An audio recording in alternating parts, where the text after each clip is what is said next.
The private dining room is 40 feet away. Jamin Park does not slow down. He moves through the noise of the restaurant the way men move when rooms have always rearranged themselves around them. Steady, certain, unhurried. The charcoal suit is custom. The watch is a statement. 2 bodyguards trail him at a distance, so practiced it looks like coincidence. He is 12 feet from the door when the voice stops him cold. "Sir, you are embarrassing yourself in public. Lower your voice, or I walk you to the exit." Not raised, not rushed. Level, the kind of level that shuts a room down faster than yelling ever could. He stops. "Hi viewers. Have you ever been in a crowded room when one person said exactly the right thing and changed the entire energy? Drop a yes or no in the comments right now." He should keep moving. The private dining room holds the evening his mother built. An approved woman at a white cloth table. A dinner designed to look like freedom when it is really a summons. His feet decide otherwise. He turns. A black waitress stands at table 7. Chin up, hands loose at her sides. Her apron carries the wrinkles of a shift that started hours before he arrived. A man in a designer blazer is pressing into the space of a younger server, red-faced, too loud, the kind of man who mistakes his account balance for authority over other people. She does not flinch. She does not soften what she already said. She stands there and waits, like she already decided how this ends, and is simply giving him time to arrive at the same conclusion. The man blinks first. The whole room exhales around him. She turns back to her section without a single glance to check who saw it. Jamin saw all of it. 1 beat later, she glances up. Their eyes meet. She looks away first, not because anything rattled her, but because she has 4 other tables and not 1 second to spare. Jamin keeps walking, not toward the private dining room. Comment walk if you think he should go back to his date. Comment stay if you think this night just changed his life forever. He finds her at the service station near the east wall. She is sorting checks. Pen moving fast. Not looking up. "You work this section?" he asks. "I do. That was handled well back there." "Thank you." She closes the folder without slowing. "Do you need a table, sir?" "I have one." "Then you should be at it." She says it the way you say something obvious. Not hostile, just efficient. The way a person speaks when their time is already fully spoken for. Jamin Park, who has not been directed anywhere by someone he did not employ in longer than he can calculate, stands in her section and finds he cannot move. "You were not afraid of him," he says. She looks up. Not the way people look at him. No small flicker of recognition at the suit. No recalibration when they clock the watch. No gentle adjustment around the eyes to make room for a name they think they should know. She looks at him the same way she would look at any person standing in her aisle, like a question she has not yet decided is worth the breath. "He was drunk and loud," she says. That is not scary. That is just inconvenient. Something moves in his chest. He has no name for it yet, and that fact alone is unusual. "I am Jamin." She picks up her tray. "Good for you." "And you are." She is already turning. Then she stops. 1 deliberate beat. A pause that is small enough to miss and too heavy to ignore. Across the room, his date sets her water glass down hard enough for the sound to travel through the noise. Jamin does not look. He watches the woman in front of him, the one still deciding whether he has earned 1 more word of her time. She shifts the tray to her other arm. Looks at him once, flat and clean, and already done with this conversation. "Zuri," she says. No last name. No smile attached to soften it. She gives it the same way you end a call with someone who waited too long to say the thing they actually called about. Jamin stands there holding the name. Down the hall, his date rises from the candlelit table and places her napkin on the chair. He does not see her. He cannot stop thinking about 1 word, and the way it hit him like a door closing on everything he walked into this restaurant expecting. If you were in Zuri's position, would you have given him your name? Comment yes or no and tell me why. The dinner rush hits its peak at 9, and Zuri Bell does not slow down for it. She moves through the floor the way she has trained herself to move. Economy first, speed second, presence always. No wasted steps. No wasted words. Her feet carry the specific ache of 7 hours, and she manages this the way she manages most discomforts. by running the numbers in her head. 3 more hours. $40 more in tips if the back section holds. The cafe account sits at $62,000. She needs 110. That number lives inside her like a compass she built from scratch. No borrowed money. No investor with opinions. No agreement that could one day be rewritten by someone else's hand. Her late grandmother used to say, "Own one thing clean in your life, and the rest cannot swallow you whole." Zuri has carried that sentence through every city, every shift, every moment someone tried to tell her what her time was worth. She is wiping down a table near the window when Kezia materializes at her shoulder. Kezia is her closest friend on staff, small in build, enormous in perception, and never wrong about things she claims to have not been paying attention to. "He is still here," Kezia says, studying nothing in particular. Zuri does not ask who. He is a guest. He is a guest who has not touched his dinner, has not returned to his table in over 20 minutes, and has been watching your section since you cleared table 9. Kezia sets a clean glass on the tray without breaking stride. That is not dinner behavior. That is a project. I do not take on projects. That is my entire concern. Kezia's voice drops one register, and that is the signal Zuri has learned to receive seriously. The ones you have no time for always find a way to take yours anyway. Be careful with this one. Zuri nods. She means it. She picks up 2 full plates, crosses to table 11, and delivers the food with the composure of a woman who has decided nothing happening on the other side of this room has any claim on her evening. Then she hears it, the clean, deliberate sound of a plate sliding back across white linen. She finishes the delivery, checks in with the table, takes her time. Then she looks. The private dining room door stands open. The candlelit table inside holds one full, untouched dinner. The woman who was seated at that table is still there, alone, still, her posture carrying the particular stillness of someone who just realized they were never the point of this evening. Jamin Park is gone, not just from the table, from the entire room.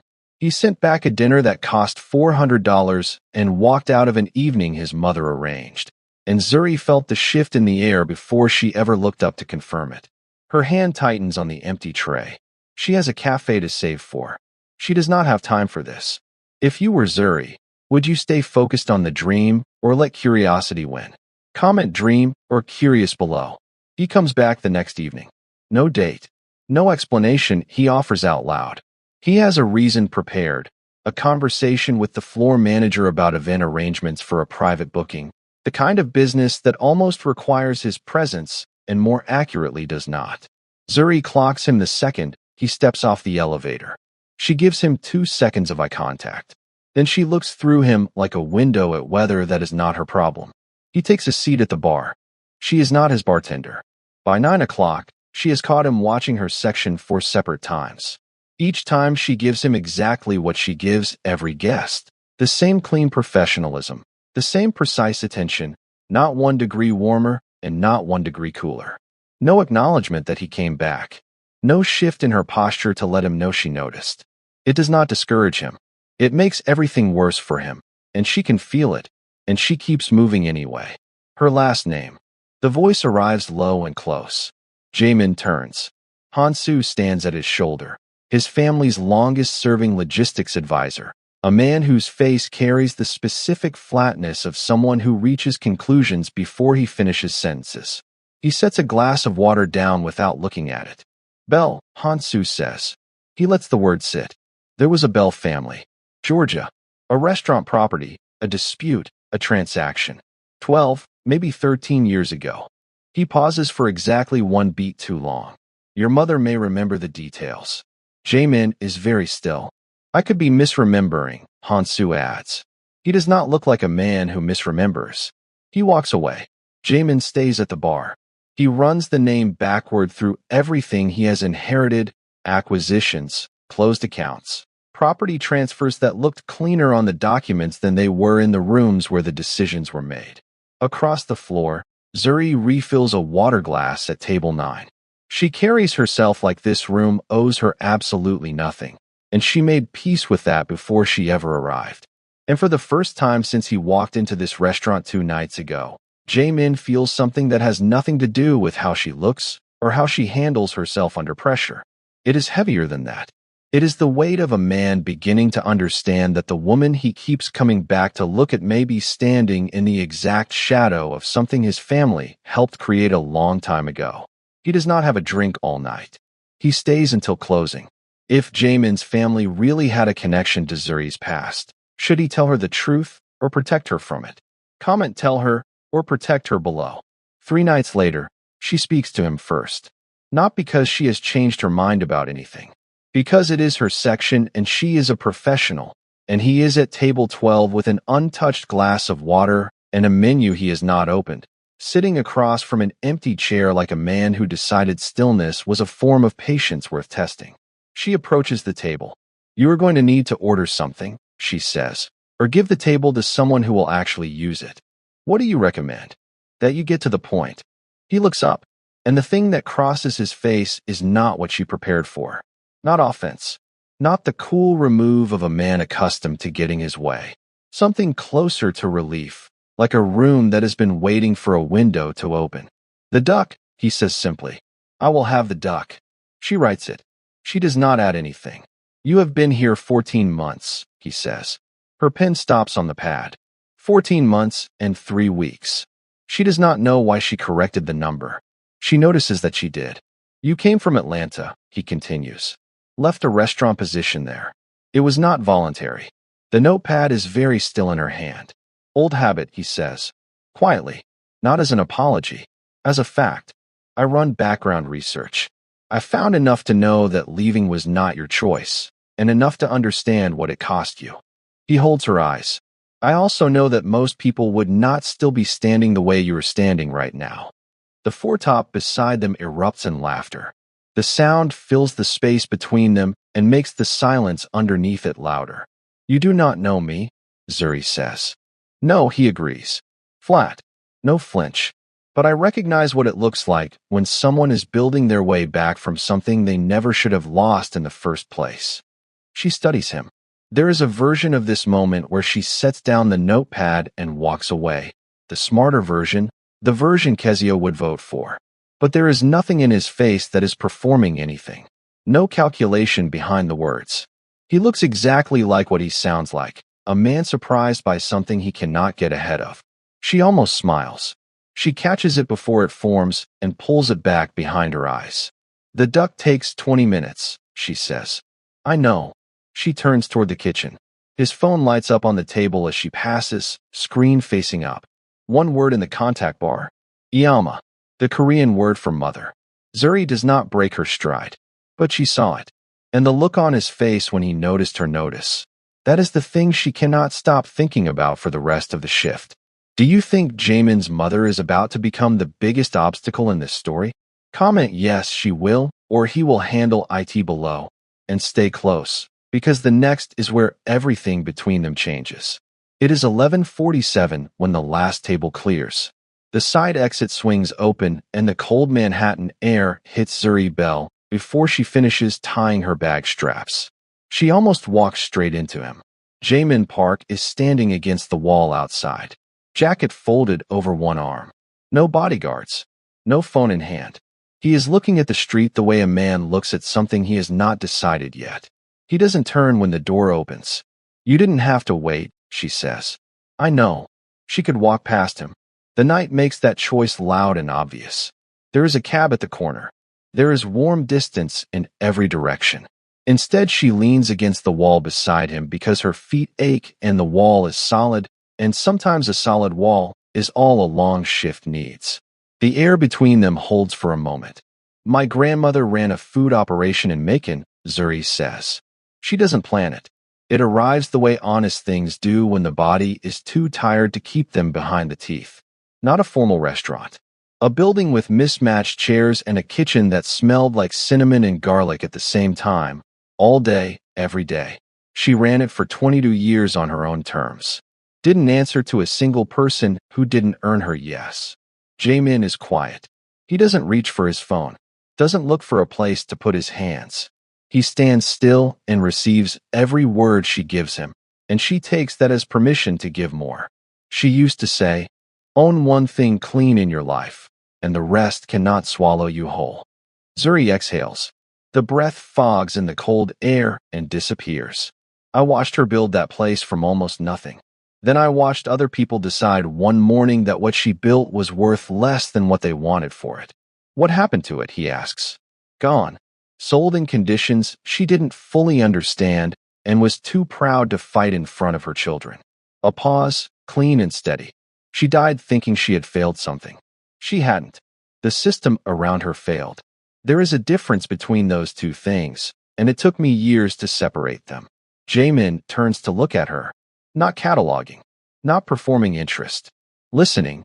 The real kind, where the body goes quiet and the eyes stay on yours like nothing else in the city is competing for them. I'm going to open a cafe in Atlanta, she says. My name on the deed. No partners. No investors. No one who can one morning decide that what I built is theirs to redefine. He is quiet a long time. How close, he asks. Closer than I was. Not close enough to stop. He nods slowly. My father built things too, he says. It comes out careful, like a man moving weight from one hand to the other. He was proud of what he made. Then he got sick, and the people around him rebuilt everything in his image and called it respect. He stops. It was not respect. She looks at him. He does not reach for more words. That restraint is the most honest thing she has seen from him since he walked into her section. Why are you still in New York, he asks. She pulls her coat tighter at the collar. My lease ends in 4 months. After that dash, she stops. After that, he presses. Softly. After that, I either go home with enough, or I go home and start the count over from a lower number. He looks at her like that sentence just rearranged something in his understanding of why he keeps coming back to a restaurant he does not need to visit. Neither of them moves. The city continues around them, loud and indifferent, and completely unaware that something real just happened against a cold wall outside a side exit on a Tuesday night. Comment believe him if you think Jamin is the real thing. Comment not yet if you think Zuri is right to stay guarded. 4 months is not a long time. Jamin knows this the way he knows most things. Logically, cleanly, from a safe distance. Logic has always been the room he retreats to when feelings arrive faster than plans. This time, the logic shows up late. He starts tracking timelines that belong to someone else. Cafe listings in Atlanta's Old Fourth Ward. Commercial lease averages. Permit timelines. He runs the numbers with the same focus he gives to his family's acquisitions, except those numbers never made his jaw tight the way these do. And then, because he is a man trained from childhood to solve problems by moving resources, he starts building a solution. This is the moment he makes the first real mistake. He meets her at the hotel bar on a Thursday. Late. Off-peak. She is still in her work clothes, sitting across from him with her bag on the chair beside her like a quiet boundary already drawn. She is tired in the way that belongs to people building things with their actual hands. Not defeated, just fully used. He orders nothing. He leans forward. I know people in Atlanta, he says. Real estate connections. Private financing contacts. People who can compress a timeline by months. He keeps his voice even.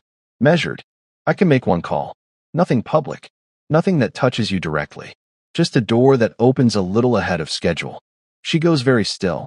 Not the stillness of consideration. The stillness of recognition. Stop, she says. One word. No decoration. He stops. She looks at him with the expression of a woman who has been seated across from this exact conversation before. Not from him specifically, but from the version of him that travels in different suits and arrives with solutions already packaged and labeled with her name on them. You are doing the thing, she says. What thing? The thing where a man walks into a room with a checkbook and a problem and cannot tell the difference between the two. Her voice is level, not cruel. That makes it land harder. I am not a problem to be solved, Jamin. His name in her mouth sounds like a challenge she has been sitting on all evening. I was not trying to dash. You were not thinking about what I was trying, she says. You were thinking about what you could do. There is a lot of space between those two things. He sits with that. The bar noise surrounds them. Jazz from a speaker neither of them asked for. This cannot work, she says quietly. She does not say it with anger. She says it the way you close a window before a storm, not because you want to, but because you understand the cost of leaving it open. She means it. He does not argue. That surprises her more than any word he could have spoken. Do you think Jamin's instinct to fix everything with money is something he can actually change? Comment yes he can, or that is who he is below. She says it plainly. I like you. No pause. No softening entrance. I think you are more honest than the life around you wants you to be. But I know what it costs a woman in my position to be seen by a man in yours. That cost does not disappear because you did not intend it. He does not argue. She expected him to. Every man in her memory argued at this point.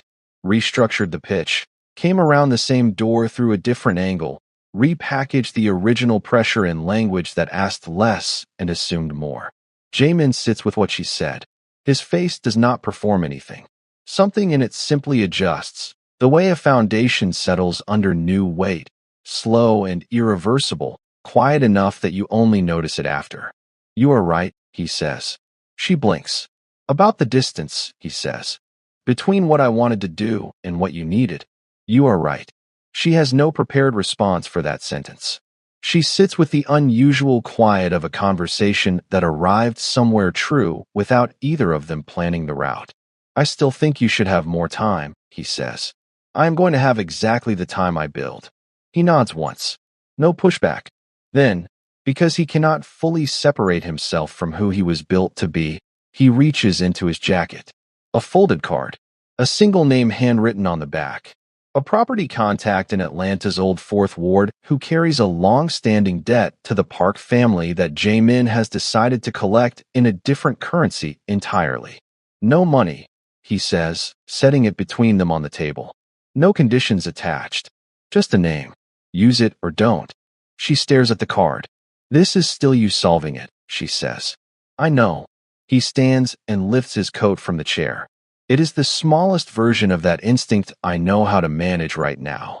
He meets her eyes without flinching. I am trying. He does not wait for her response. He picks up his coat and walks toward the lobby. For the first time, she watches him leave a room and feels the room contract behind him. She picks up the card. She does not throw it away. She does not call the number. Not yet. If you were Zuri, would you keep that card or leave it on the table? Comment keep IT or leave IT and tell the community what you would do. She goes home that night and sits on her kitchen floor. Not the couch. The floor, cold tile, back against the cabinet. Because Zuri Bell has done her clearest thinking on kitchen floors since she was 9 years old, and the tile has never once lied to her. She stares at the card.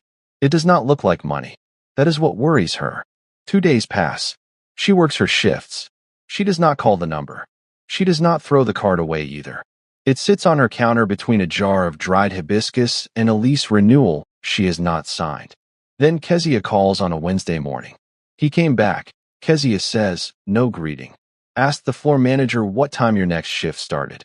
Formally, carefully, like a man who has never once in his life had to ask for anything and is only now learning how the process actually works. Zuri presses her palm flat against the cold counter. What did the manager say? That you were in that evening. And he didn't come in, Kezia says. He stood outside the entrance for a while. Then he walked away. That information cost Zuri more than she expected it to. She is still sitting with it when an unknown number calls 40 minutes later. The voice on the line is measured and deliberate. A man choosing every syllable the way you choose steps on uncertain ground. Miss Bell, he says. My name is Hansu.